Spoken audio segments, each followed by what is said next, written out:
বাংলাদেশি জঙ্গিদের নিশানায় রাজ্যের বিরোধী দলনেতা শুভেন্দু অধিকারী।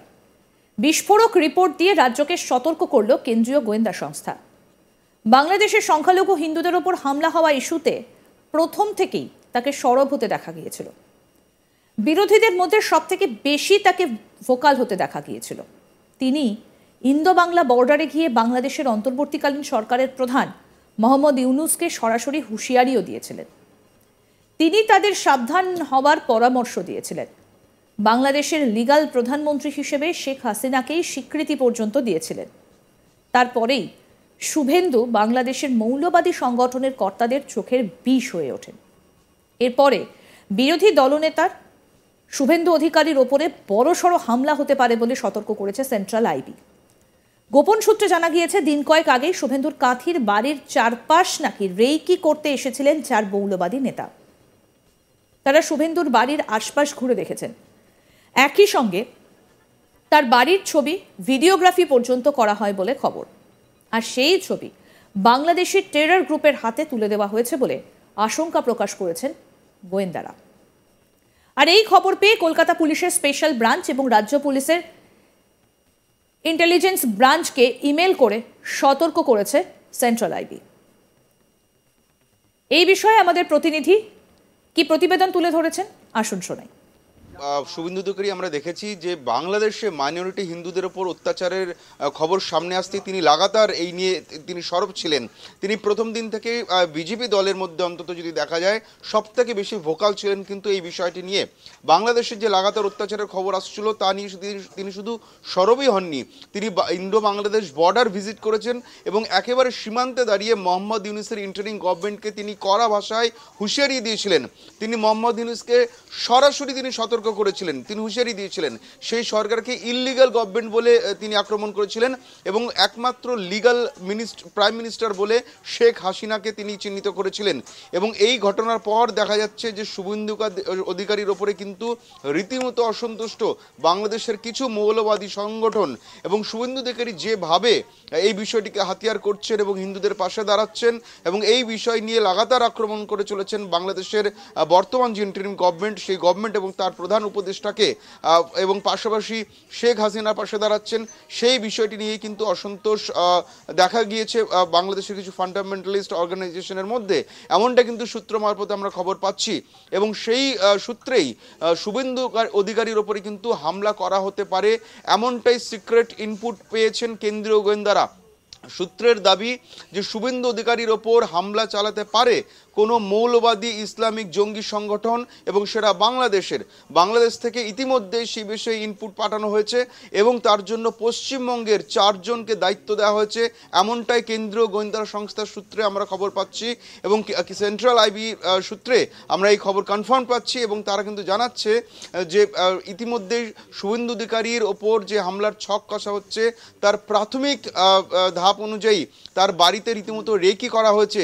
শুধু তাই নয়, আমরা সূত্রের দাবি যে গত সপ্তাহের মধ্যেই শুভেন্দু অধিকারীর পূর্ব মেদিনীপুরে কাঁথির যে বাড়ি রয়েছে সেই বাড়িতে রীতিমতো 4 জন পৌঁছে গিয়েছিলেন, তার বাড়ির চারপাশ ঘুরে গিয়েছিলেন এবং সেই 4 জনই কিন্তু ফান্ডামেন্টালিস্ট লিডার বলে বলা হচ্ছে। এবং সেই সূত্রের দাবি সেই 4 জন মৌলবাদী নেতা শুভেন্দু অধিকারীর বাড়ির চারপাশ ঘুরে দেখেন। শুধু তাই নয়, সেই এলাকার বিভিন্ন ফটোগ্রাফি এবং ভিডিওগ্রাফি করা হয় এবং গোটা এলাকায় রেকি করে তারা চলে যান এবং সেই ছবি সম্ভবত বাংলাদেশের সেই ফান্ডামেন্টালিস্ট অ্যান্ড ইসলামিক টেরর যে গ্রুপ রয়েছে সেই গ্রুপের হাতে সম্ভবত তুলে দেওয়া হয়েছে বলে আশঙ্কা প্রকাশ করছেন গোয়েন্দারা। এবং সেই সূত্রের দাবি যে এই যে 4 জনকে যে দায়িত্ব দেওয়া হয়েছে সেই দায়িত্ব কিন্তু দেওয়া হয় বাংলাদেশের একটি জঙ্গি সংগঠনের তরফে এবং তাদের তরফে এই বরাত পাওয়ার পরেই সক্রিয় হন পশ্চিমবঙ্গের এই 4 জন ইসলামিক এবং মৌলবাদী যে নেতা, তারা কিন্তু এই কাজটি করেছেন। এবং রেকি করার পর যারা দায়িত্ব দিয়েছিলেন তাদেরকে কিন্তু সেই ছবি বা ভিডিও পাঠানো ইতিমধ্যে হয়েছে বলে আশঙ্কা করা হচ্ছে। এবং এই স্পেসিফিক ইনপুট যখন গোপন সূত্রে পান কেন্দ্রীয় গোয়েন্দারা, তারাই সেই ইনপুট বা টিপ টিপ অফ পাওয়ার পর থেকে কিন্তু তারা এই বিষয়টি নিয়ে কাজ শুরু করেন এবং তারা রীতিমতো শুভেন্দু অধিকারীর আশেপাশের তার যে বাড়ি রয়েছে, কাথির বাড়ি রয়েছে, সেই কাথির বাড়ির আশেপাশের এলাকার সিসিটিভি ফুটেজ স্ক্রুটিনি করা হয় এবং সেখান থেকেও কিন্তু সেই 4 জন সন্দেহভাজনের ছবি কেন্দ্রীয় গোয়েন্দাদের কাছে ধরা পড়েছে এবং তারা সেই ছবি নিয়ে কিন্তু তাদের যত সূত্র রয়েছে সেই সূত্র মারফত এই 4 জনের খোঁজ চালাচ্ছে এবং রাজ্যের যে ল এনফোর্সমেন্ট এজেন্সিস রয়েছে, রাজ্য পুলিশ এবং কলকাতা পুলিশ, সবাইকে কিন্তু সেই ছবি পাঠানো হয়েছে এবং পাশাপাশি কেন্দ্রীয় গোয়েন্দা সংস্থার সূত্রে খবর গত সোমবার অর্থাৎ পরশুদিন এই বিষয়ে কিন্তু স্টেট আইবি এবং কলকাতা পুলিশের এসবি অর্থাৎ স্টেটের ইন্টেলিজেন্স ব্রাঞ্চ এবং কলকাতা পুলিশের স্পেশাল ব্রাঞ্চ, দুটি যেহেতু গোয়েন্দা সংস্থা কলকাতা পুলিশ এবং রাজ্য পুলিশের, ফলে এই দুটি সংস্থাকে কিন্তু সেন্ট্রাল আইবির তরফে সতর্ক বার্তা পাঠানো হয়েছে।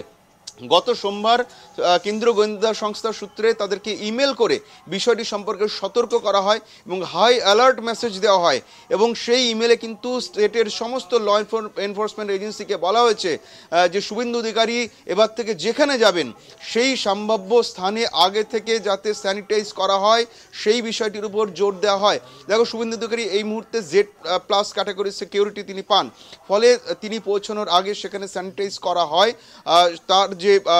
তার যে কনসার্ন সিকিউরিটি এজেন্সি রয়েছে তারা সেটা করেন, কিন্তু এক্ষেত্রে রাজ্য পুলিশকেও কিন্তু উপদেশ দেওয়া হয়েছে সেন্ট্রাল আইবির তরফে যে এবার থেকে শুভেন্দু অধিকারী পৌঁছানোর বেশ কয়েক ঘন্টা আগে থেকে কিন্তু সেই স্থান স্যানিটাইজ করতে হবে এবং সেখানে তার আগে থেকে সার্ভেলেন্স চালাতে হবে এবং সেখানে কিন্তু সাদা পোশাকে গোয়েন্দাদের মোতায়েন করতে হবে এবং পাশাপাশি তার সমস্ত কর্মসূচির দিনগুলিতে কিন্তু শুভেন্দু অধিকারীর নিরাপত্তা আরও বাড়াতে হবে। পাশাপাশি যেটা আরও সূত্রের দাবি যে যেহেতু তুমি জানো এটা একটি ফেস্টিভ সিজন, এই যেহেতু ডিসেম্বরের শেষ সপ্তাহে আমরা এসে পৌঁছেছি, আজ ক্রিসমাসের দিন, আর কয়েকদিন পরে কিন্তু নববর্ষ উদযাপন হবে, ফলে এই সময় যেহেতু সমস্ত জায়গায় ভিড় বেশি থাকে এবং সেই সেলিব্রেশনের মুডে থাকে সকলে, ফলে এই সময় কিন্তু মানুষের চাপে, ট্রাফিকের চাপে, ভিড়ের চাপে পুলিশ কিন্তু নিরাপত্তার দিকটা যাতে কোনো রকমভাবে কম্প্রোমাইজ না হয় সেই বিষয়ে কিন্তু সতর্ক করা হয়েছে এবং পাশাপাশি এই কটা দিন শুভেন্দু অধিকারীর বাড়িতে আরও বেশি সিকিউরিটি লেয়ার বাড়ানোর জন্য রাজ্য পুলিশকে কিন্তু উপদেশ দেওয়া হয়েছে সেন্ট্রাল আইবির তরফে। দেখো, তুমি জানো শুভেন্দু অধিকারী বিজেপিতে জয়েন করেছিলেন 2020 সালে ডিসেম্বর মাসে এবং তারপর থেকে তিনি Z+ ক্যাটাগরির সিকিউরিটি পান এবং তার সিকিউরিটি দেওয়া হয় হচ্ছে সেন্ট্রাল এজেন্সি কভারেজ পান এবং সেন্ট্রাল এজেন্সি হিসাবে প্রথমে সিআরপিএফ এবং বর্তমানে সিআইএসএফ এর কড়া নিরাপত্তা তিনি পান এবং এই মুহূর্তে সিআইএসএফ এর জওয়ানরা, সিআইএসএফ এর যে স্পেশাল প্রোটেকশন গ্রুপ রয়েছে তাদের জওয়ানরা এই মুহূর্তে শুভেন্দু অধিকারীকে নিরাপত্তা দেন, ফলে সেই কনসার্ন সিকিউরিটি এজেন্সি হিসাবে সিআইএসএফকেও সেই মেলের কপি পাঠানো হয়েছে সেন্ট্রাল আইবির তরফে। তাদেরকে কিন্তু অ্যালার্ট করা হয়েছে যেহেতু শুভেন্দু অধিকারী সিআইএসএফ প্রোটেক্টি, ফলে তাদেরকে কিন্তু এই গোটা বিষয়টি জানানো হয়েছে এবং যাতে আরও কড়া নজরদারি চালানো যায়, যাতে আরও কড়া নিরাপত্তার বন্দোবস্ত করা হয়, সেই জন্য সিআইএসএফকেও কিন্তু এই উপদেশ পাঠানো হয়েছে এবং শুভেন্দু অধিকারীকেও বিষয়টি সম্পর্কে জানানো হয়েছে, তাকেও সতর্ক থাকতে বলা হয়েছে যেহেতু সেই 4 জন সন্দেহভাজন ইতিমধ্যে রেকি করে গিয়েছে, সেই 4 জনের এই মুহূর্তে খোঁজ চালাচ্ছে সেন্ট্রাল আইবি। তাদেরকে এখনো পর্যন্ত কিন্তু আইডেন্টিফাই করা যায়নি, কিন্তু তাদেরকে দ্রুত আইডেন্টিফাই করার জন্য সর্বোচ্চ শক্তি দিয়ে কিন্তু রাজ্য এবং কেন্দ্রীয় এজেন্সিগুলি এই মুহূর্তে কাজ করছে বলে আমরা সূত্র মারফত জানতে পারছি। আরও আপডেট পেতে দেখতে থাকুন আজ তাক বাংলা, সাবস্ক্রাইব করুন।